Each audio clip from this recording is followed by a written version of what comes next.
Hey, it's Tori, and welcome back to my channel.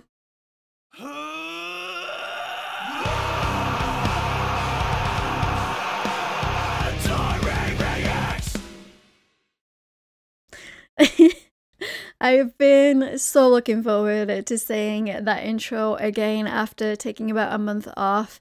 You guys know that unfortunately my grandma passed away about 5 days before Christmas, and my dad tried to hold off the funeral for as long as he could so that my sister and I could fly in from the countries we both live in. She is in Sweden. I am, of course, in the USA. So I flew home on the 2nd of January, home to England, and then spent a week with my dad. And then we had the funeral on the 9th, and it was a really beautiful service, you know, a nice turnout. Just a generalized Catholic service with hymns and prayers, and my aunt did the eulogy, and honestly something really weird happened with that. Now I don't know if any of you believe in the paranormal. I'm kind of on the fence with it because honestly I think I closed myself off to it, and I've not really had that many things happen to me in regards to that sort of stuff. But as I was sat watching my aunt, like she got up, she was sat on the front rows in the front pews, and she got up, and as she walked by my grandma's coffin, she of course like stroked it as a hello. Then she got up to the stand and started talking, and I looked at her and my eyes just weren't focusing properly, so I looked away somewhere else, and they were fine. Then I looked back and it was like this white mist that was like in front of my aunt. And as soon as she stopped talking and as soon as she came back to her seat, it had gone. And it was just so weird. It was like I said, just this white mist, and it was like my eyes couldn't focus, but they could focus anywhere else because I kept like, what is going on with my eyes right now? So I don't know if that was like my grandma or just something in my mind playing tricks on me, you know. But we got back to my mum's like a couple of days later, and we were talking about paranormal stuff, and I explained what happened. Then my sister next to me, Rosie, she's like, yeah, I saw that too. So that kind of like confirmed it must have been something. But what it was, whether it was my grandma or whether it was my granddad or a different relative, I don't know. But it's just weird how she walked up, and as she walked by, she stroked the coffin. Then she started talking, and it just appeared, and then she walked back and stroked the coffin again on the way back. So that's the only weird thing that really happened. I don't really know how to explain it, so I'm just gonna put it down to paranormal and it being my grandma. It settles me, and it makes me happy to know that she was there and that she was watching, because it was only when my aunt was talking. It never happened any other time. It didn't happen when the priest was talking. It didn't happen when my aunt and my cousin went up. So I don't know, just take it as you will, I guess. But anyway, we had the so we had this service in one church in the village/town that she grew up in, because it was bigger than her regular church. And then we drove her to her regular church where she got buried with my granddad. And this was the first time I've seen my granddad's grave since he was buried. Like, I think he was buried in 2007. And she was put, you know, of course, laid on top of him. And it was absolutely freezing. It was so cold. Like, it was a beautiful, sunny, clear sky day, but it was cold. And my sister was stood in the middle. Like, I was on this side, then my dad was on the other side, and she'd linked her arms with us both. And I guess she's like acclimated to Sweden being colder than England. And plus she had on this like huge ski jacket because they need that over there. And me and my dad were just like freezing, like shivering. She said she could feel us shaking. But thankfully we were only by the gravesite for about 15 minutes, if that. It was just a quick, you know, the priest did a blessing, they lowered her into the ground, and then we threw the dirt on top of the coffin. I did that. And a few cousins, of course, her children did that, my aunts and uncles, my dad. And then we had the wake which was really nice. I'm sure some of you have saw on my Instagram reels, well, not reels, Instagram stories. I tried to share like little bits and pieces here and there when I could of like the surroundings and where I'm from. It is so incredibly beautiful. I took it for granted as a kid, and now I look back and I'm like, it's so green and it's so lush. And where I'm from, we have the Forest of Bowling, and it's just gorgeous hilly landscape. And we were up on top of Jeffrey Hill at the golf club, and just the view was stunning. And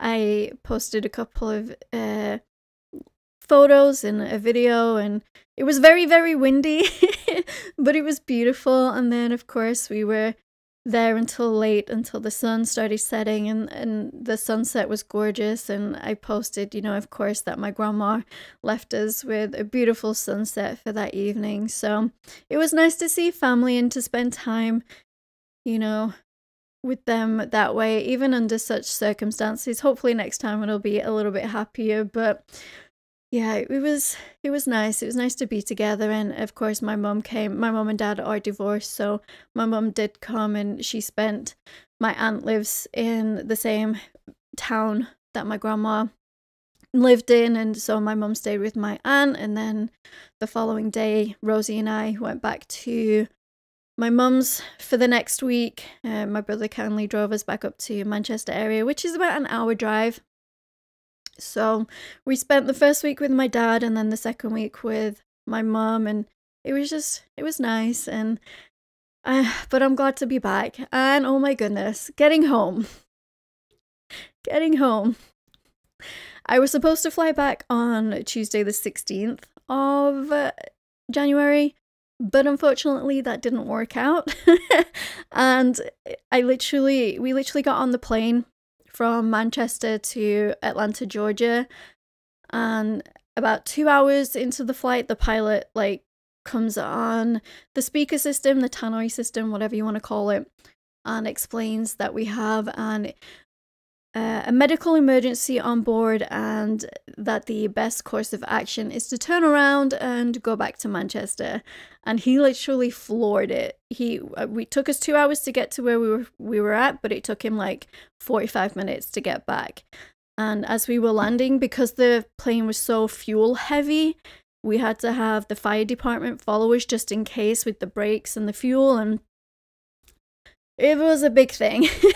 And while it was frustrating, of course, for everybody else on board, I really, really hope this person that needed the medical care, I don't know who it was, they wouldn't tell us, of course. I'm sure they've got liabilities with stuff like that.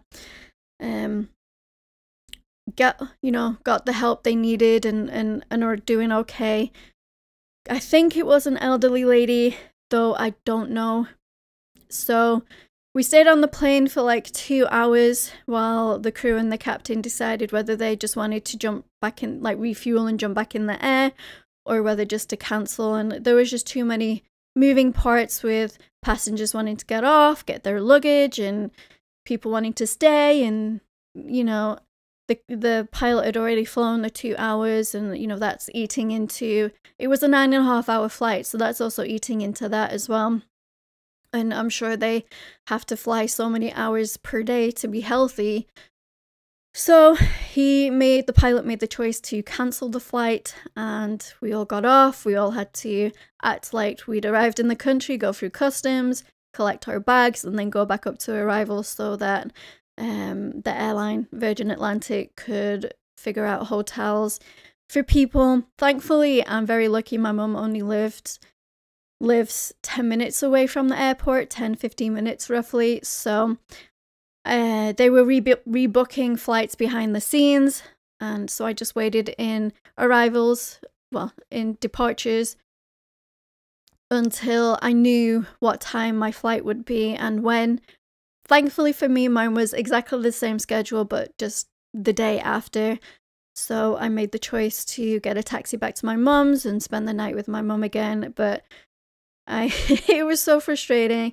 I literally got to the airport at 9 a.m., got all checked in, and I got back to my mum's at about 7 p.m. So it was just a whole wasted day of doing nothing and being stressed and being anxious about traveling anyway. And when I take long flights, I have to take motion sickness. Not because I get nauseous, I end up with a really bad stomachache for some reason when I land. So I was drowsy with that.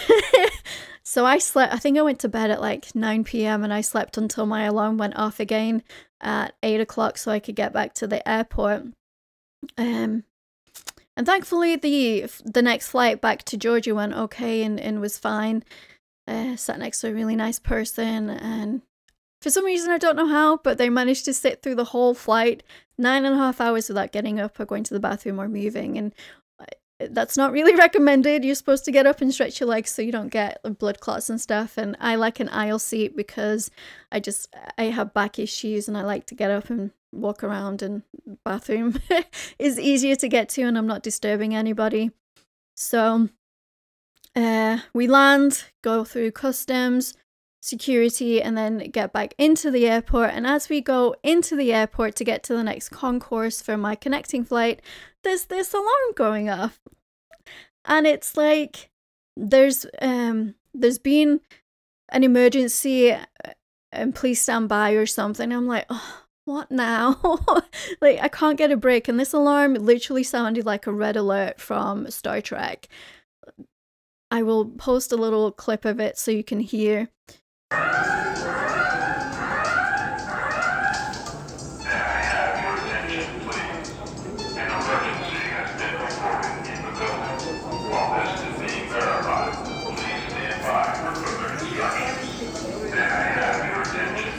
And so I'm just running through the airport so I can get to the little tram system they have to get to the next concourse, because I didn't want to get stuck in the international concourse. Even though I had like about 3-hour layover after I'd gotten through security and everything, I did not want to get stuck. My travel had already been unlucky enough. So I got on the tram, went to the next concourse, which was D for me, got off.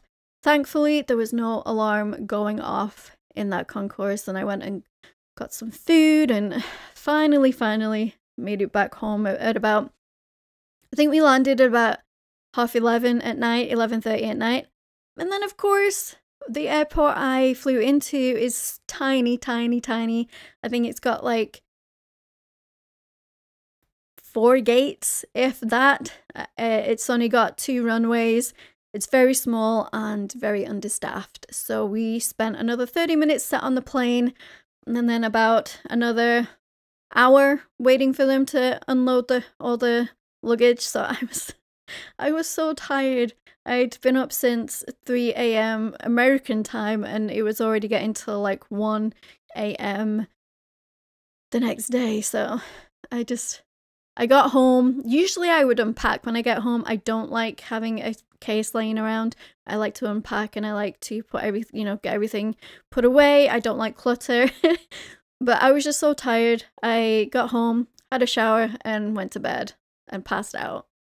So yeah, that was pretty much my story of my travel back home and the funeral and just spending time with family and getting to see my brother and my sister and being together properly and spending time with my dad and his girlfriend and my mom and her boyfriend. And but I am ready to get back and to get content pumped out for you guys and to start reacting again. And I do want to take the channel to the next level. The next level for me, I think, would be doing in-person interviews whenever I go and see a band that's close by. I think that would be super epic. I just need to figure out how to do that. Mic wise, I think my phone's decent enough to film on for now. I just need to find some decent microphones so that you guys can hear properly. So I'm hoping to do that. And then, of course, just keep going as we have. I may not post every single day anymore because that was a lot. And I posted for every single day pretty much for a whole year, apart from the 2-week well, 10-day break I took for our honeymoon, and it hasn't burnt me out whatsoever. I did need this month break that I just took just to reset, refresh, and get back on the horse, if you will. And I'm ready. I'm ready. I can't wait to discover new music and to see what 2024 has got in store for the channel and for music in general. And yeah, I've been waffling on for like 15 minutes now, so I'm just gonna wrap this up. But I hope you guys are having a wonderful day. I love you all so very much. I am so very appreciative for everybody. To MTN Reacts, I do know that I came second to Nick. Nick absolutely deserved to win that. 1000% deserved. He has put out so much incredible content this past year. So I just want to say thank you to everybody who voted for me for that little competition. I didn't really push it as much as I pushed it last year just because of everything that was happening, but we still managed to come second. So thank you everybody who voted, and thank you also to MTN Reacts for the kind words. And you know, I really love this little community. It's one of the best, and I'm so thankful that I get to be a part of it. But don't forget to like and subscribe to become a Taurian. Speaking of becoming a Taurian, all of my social media links and my Discord link are down in the description. We'd absolutely love to have you come hang out in the Discord community, and I will see you guys in the next video. Rock on.